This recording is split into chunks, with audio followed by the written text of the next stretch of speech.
The NFL draft is over, which means Dynasty rookie draft season is officially upon us. And on today's episode of the Regression to the Mean podcast, we are talking through 3 rookies that are being overvalued in Dynasty rookie drafts. I'm your host, Shaun, and I am joined by my good friends, my co-hosts, my fellow knowers of ball, Aidan and Keegan Thompson. Boys, we just wrapped up our 3 undervalued rookies episode. So if you haven't had a chance to watch that, go ahead. It's on our YouTube feed. You're going to want to watch that. We ladder McConkey very hard on that episode. It's must-watch stuff. But on today's episode, it's going to be a little more negative. We're talking guys that we think are being overvalued because of where they were drafted in the NFL draft. Before we dive in to today's episode, 2 things. If you are part of the 70% of people who are watching this video but aren't yet subscribed to the Regression to the Mean podcast, you know what to do. Like this video, hit the subscribe button, turn on the notifications to make sure you aren't missing any of the content that we are dropping weekly on this channel throughout the summer.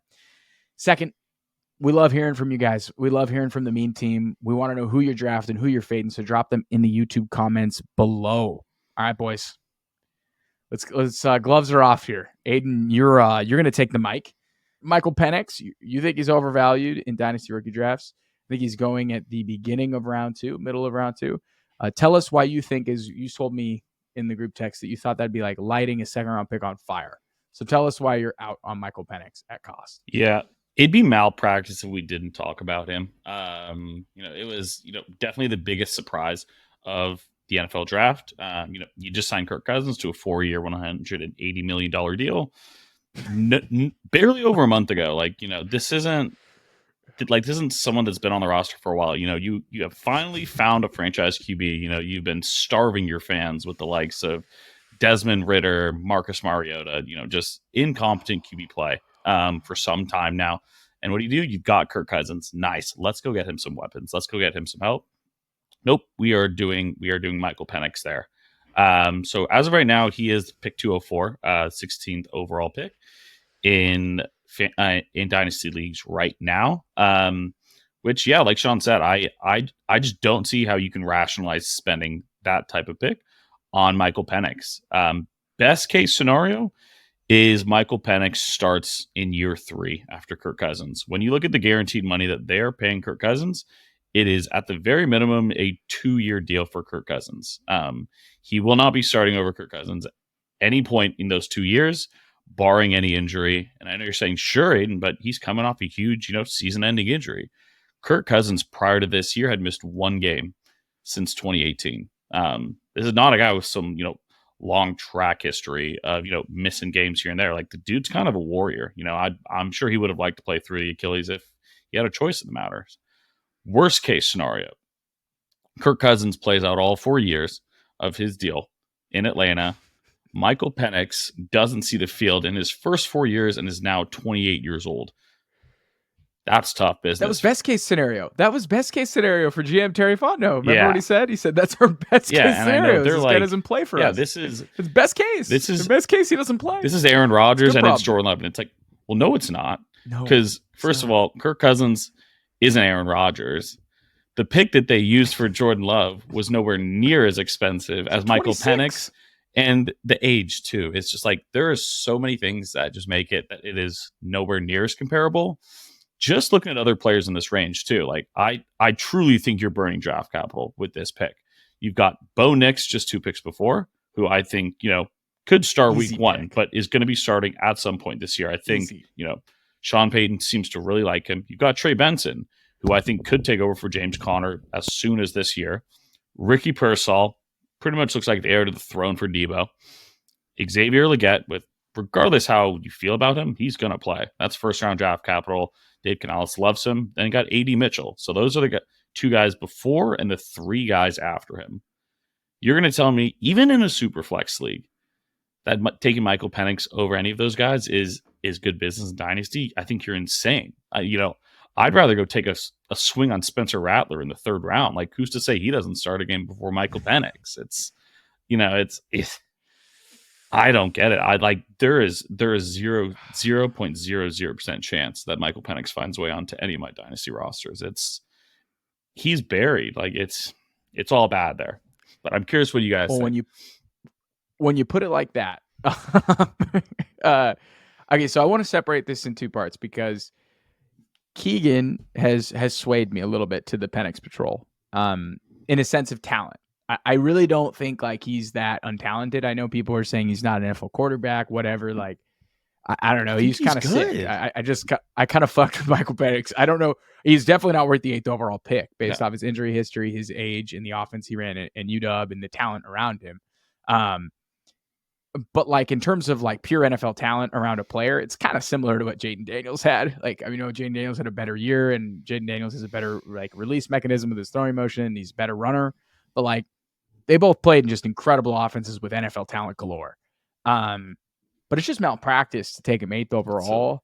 And if he plays, he's in a good situation, right? Like, Keegan, when you say like the Falcons are a pretty good situation for Michael Penix, like his talent, hell yeah, like the receivers that they have, and like, it's really weird because Kirk Cousins there, but then the situation's kind of good and quarterback's valuable. Like, I think we can slam the pick all we want, but you as a member of the Penix Patrol, like you're president of the Penix Patrol, Keegan, like, how are you approaching Michael Penix? Would you draft him in a dynasty league? Yeah, I'll still draft him in a dynasty league. I think like, look, if Atlanta had traded back, like they could have traded back to the Jets pick. That I know Joe Douglas called Terry Fontenot and tried to trade. Wait, and if they felt that good about him, wanted 8 they and could 10. have traded back. No, they were trying to trade back up too. They wanted 8 and 10.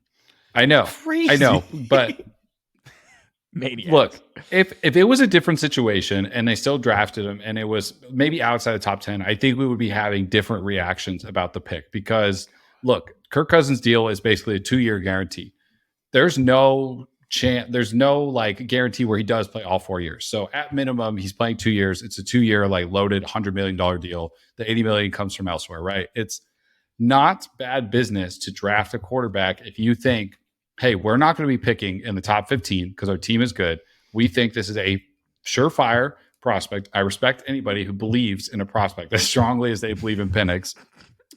And you think you don't want to be, because look, what we saw last year is there were more rookie quarterback snaps played last year and like the last 2 years in the NFL than there ever has been. There's been more backup snaps. Like quarterback security is a problem in the NFL. And if your starting quarterback goes down, your team is screwed. And I'm not saying Penix sitting for 3 or 4 years is good business, but I am saying at least if they have some issue with Kirk or something doesn't go well or he gets hurt again, like they will avoid that quarterback purgatory. I'm a big believer in Penix's like ability as a passer, as a quarterback. I think he's very pro ready. If this pick was made at pick 15, it's very likely we don't kill Atlanta as much for this. We probably still kill them a little bit and make fun of them online, but it is just because of the number that they drafted him at. And look, there are rumors that other teams really liked Michael Penix. I'm not surprised by that. I'm not surprised. You look at the next year's quarterback draft class, and it is nowhere compared to this. So if Atlanta's right and they do well, and they're not picking in that range, but let's say the Kirk thing, what if he gets injured at the end of the year and they barely make playoffs, but they don't have a backup quarterback, their season's screwed, and they don't like Kirk's injury history now at back-to-back years, and they have to look at Shadur Saunders or Connor Wigman from A&M or Carson Beck, and they don't love that. That puts them in a peculiar situation again. 8 overall it's terrible. It is malpractice. And I know I'm Penix Patrol hat right now, but in the business of protecting your quarterback play in the NFL, I can say it's an okay move in my book. But I don't think they could have added another weapon like that. They've drafted a wide receiver or a tight end, a wide receiver, and a running back with top 8 draft capital in 3 straight years. And then they get a quarterback. And I know it's crazy, but all that being said, I still think you can draft him in a Superflex 2 QB league. Like he might take snaps, in 2025. It's very likely that he could play some time in 2025. And look, if Kirk's not ready for training camp, who's going to be building chemistry with Drake London through training camp? And who's going to be building chemistry with Kyle Pitts and Bijan through training camp? I'm just saying he's already going to get reps. So you would take him at first 204 teamers. Though, is the big question. Would you be willing to spend early second round draft capital given the barrier in front of him to playing time? 80 Mitchell. You can't take him over 80 Mitchell. I'm sorry. You can't do that. Come on.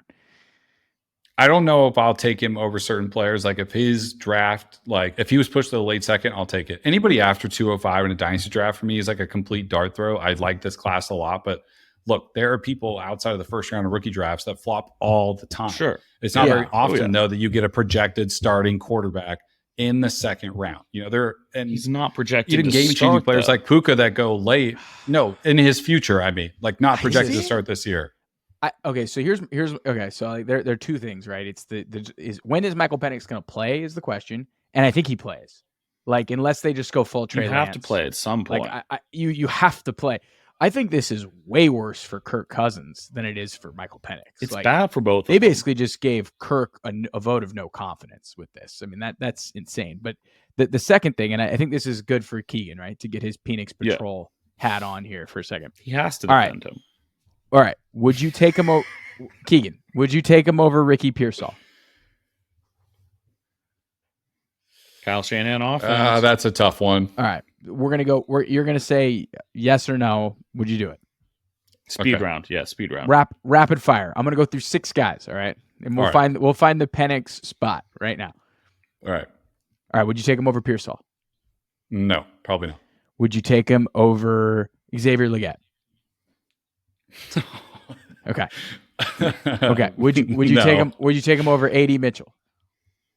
I would consider it. Okay. Would you take him over Blake Corum? Yes. Would you take him over Jalen Polk? Yes. Would you take him over Roman Wilson? Oh yeah. Okay. So we have found Keegan's spot. Keegan has him at the 20th pick in the draft. That's which where Blake I think Corum's is a lot. going. That's half a round. That's half a round. That's half a round. Yeah. That's half a round.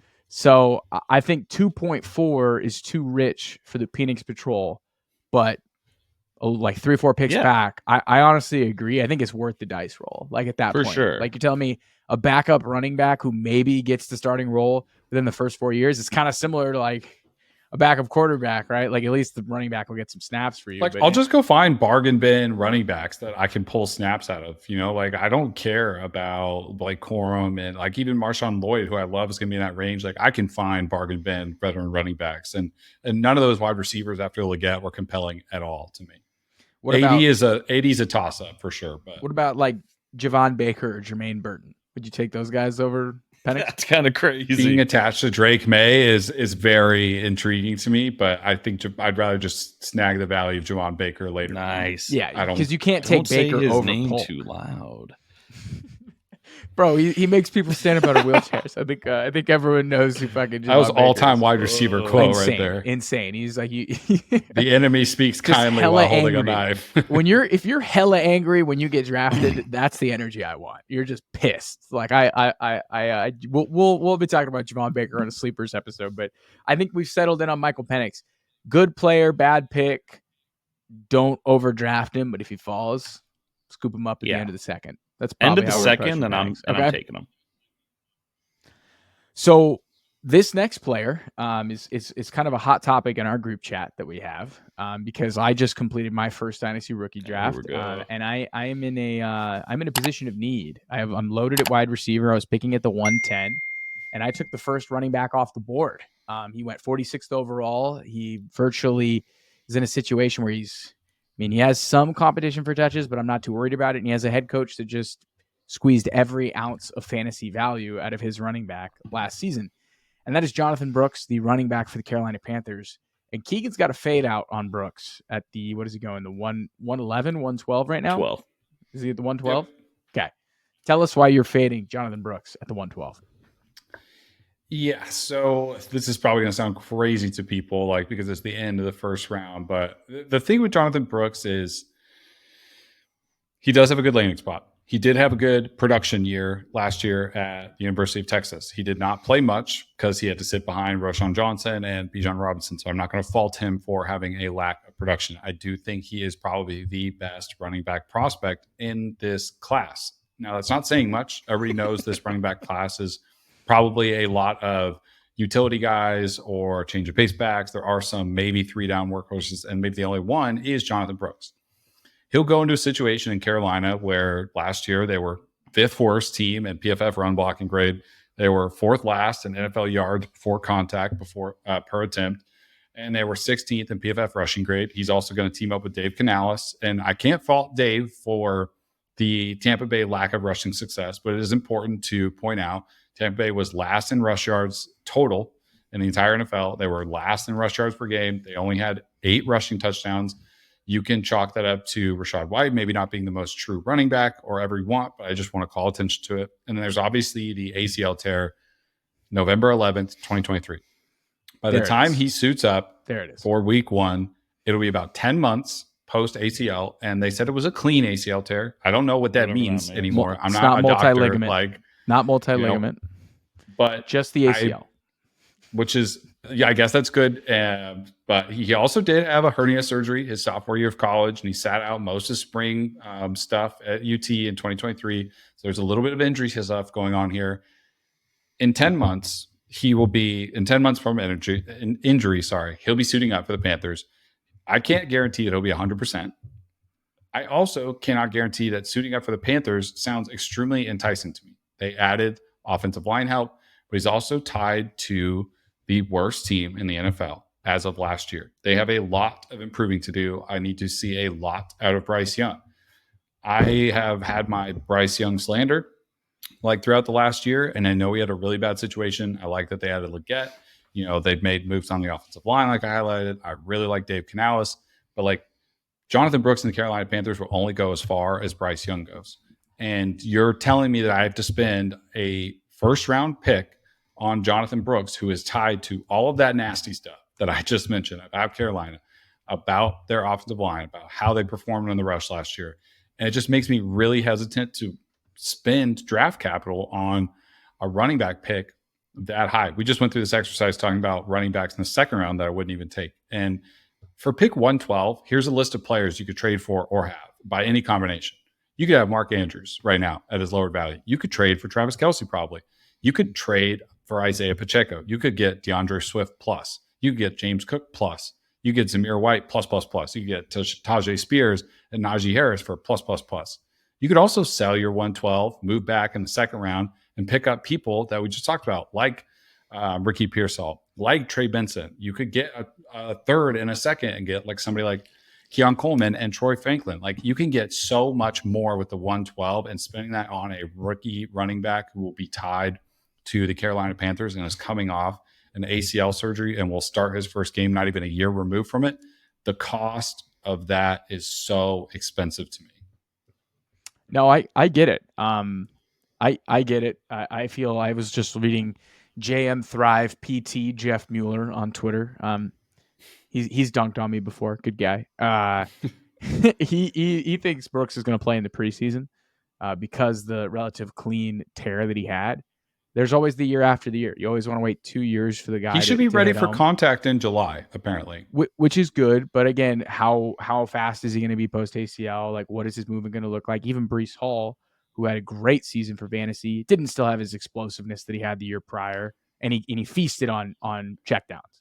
And he's a far more explosive back than Brooks is, too. Brooks Breece is a really great. I know, but that's what I'm saying. Breece is legendary for his explosiveness, right? Yeah. Of course. And Brooks is a great all-around prospect. But even Breece took a while to get his explosiveness. But Breece's post-ACL explosiveness is almost like peak Jonathan Brooks.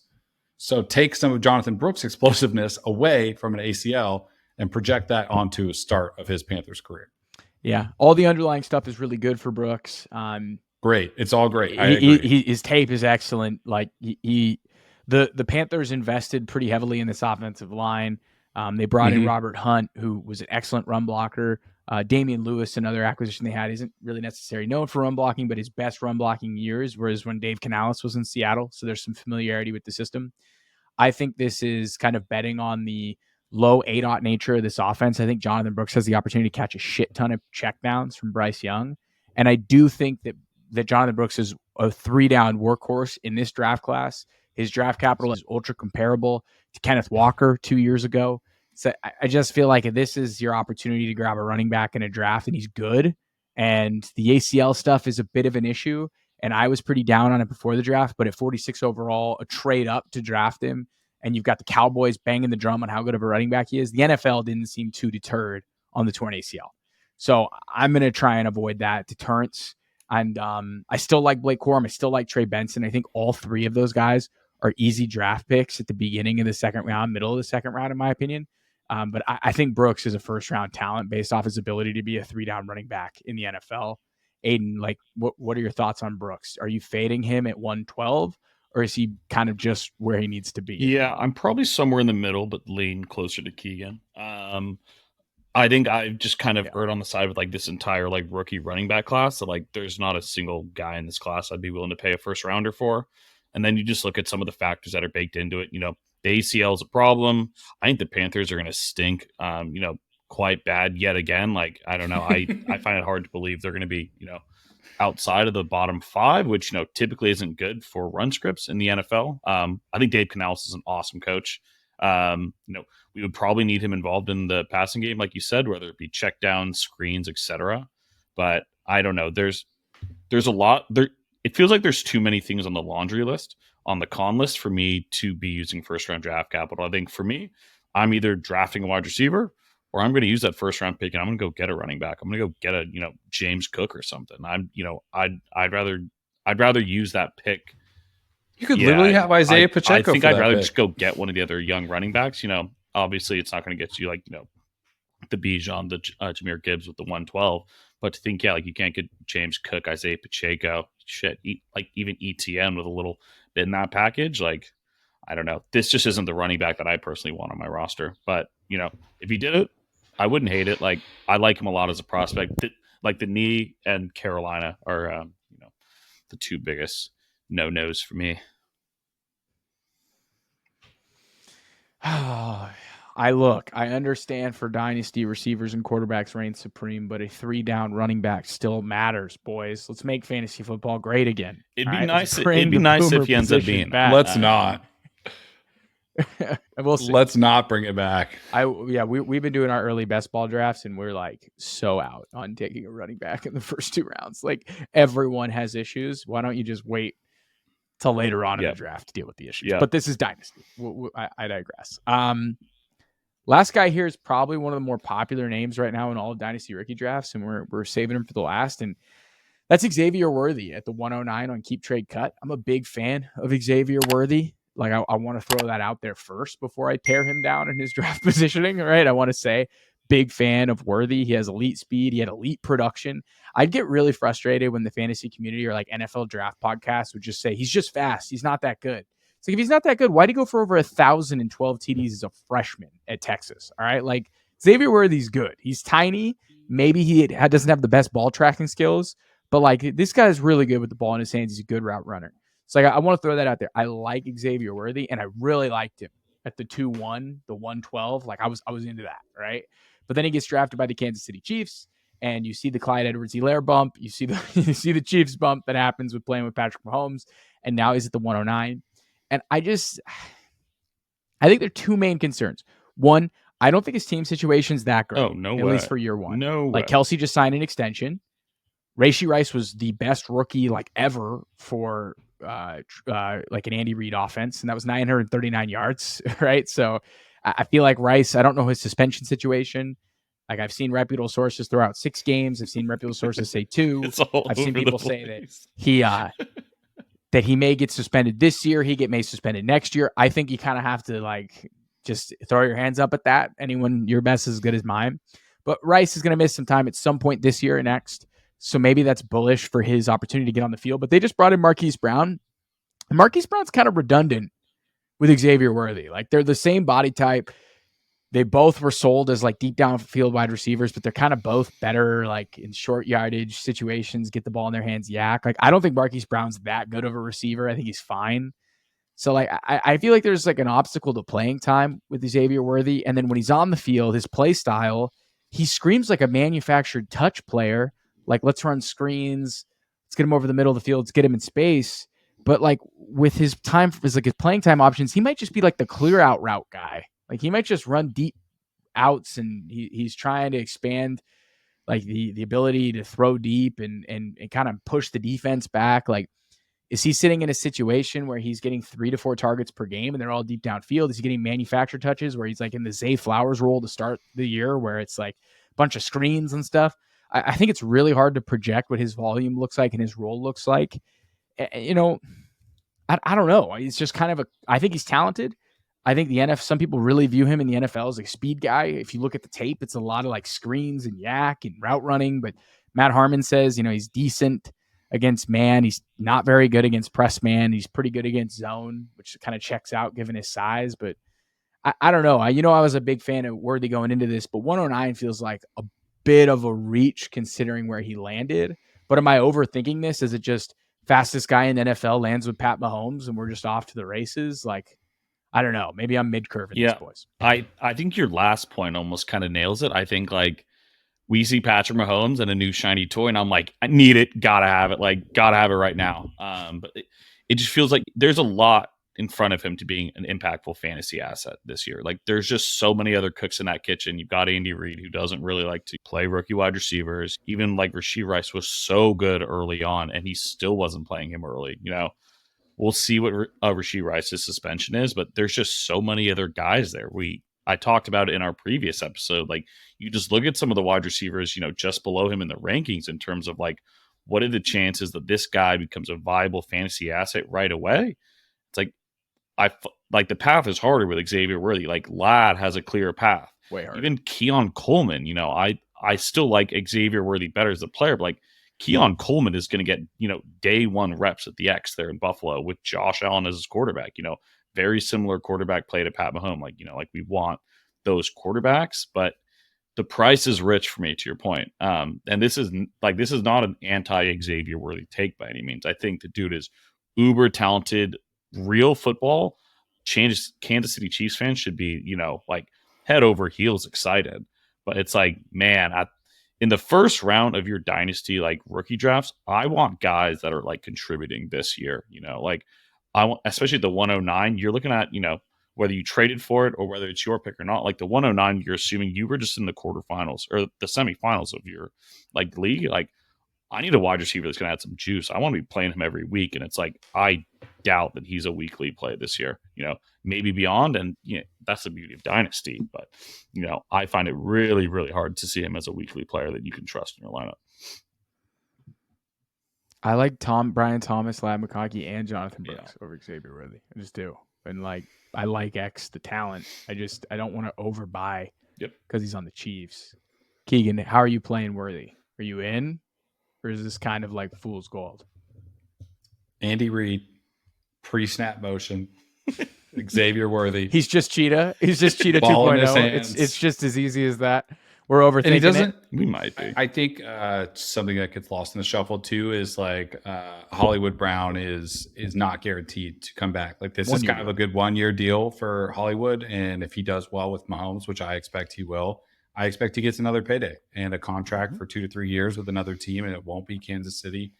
Obviously, they just drafted Rashee Rice. He'll be in the locker room throughout this year after he comes back from suspension, and he'll be there again next year. Kelsey's kind of got like a 1 year upgrade deal.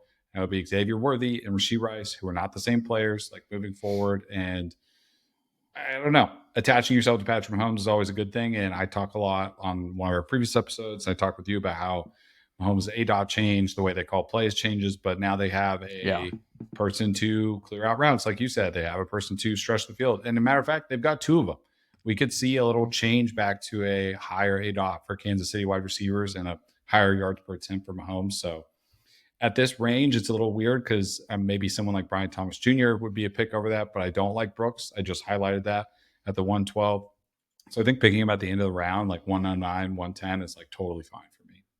Don't overthink it. I like his fit overall. I love how he lands with Rashee Rice and Travis Kelce. Like it all works. Like I think they all have a good dynamic together. I just feel like, does it take 2 years for Xavier Worthy to hit is kind of my thinking. So I don't know. I think he's a really talented player. I do not fault you if you take him at the 109. I think I'd rather have Ladd. I think I'd rather have Brian Thomas Jr. because he's just bigger. I think I'd rather have both of them too, honestly. Yeah. But that's going to be it for our overvalued players. We spent a lot of time on Michael Penix, boys. I really almost said Michael Penis. Like that was like really close to happening there. It was like on the tip of my tongue. Pause.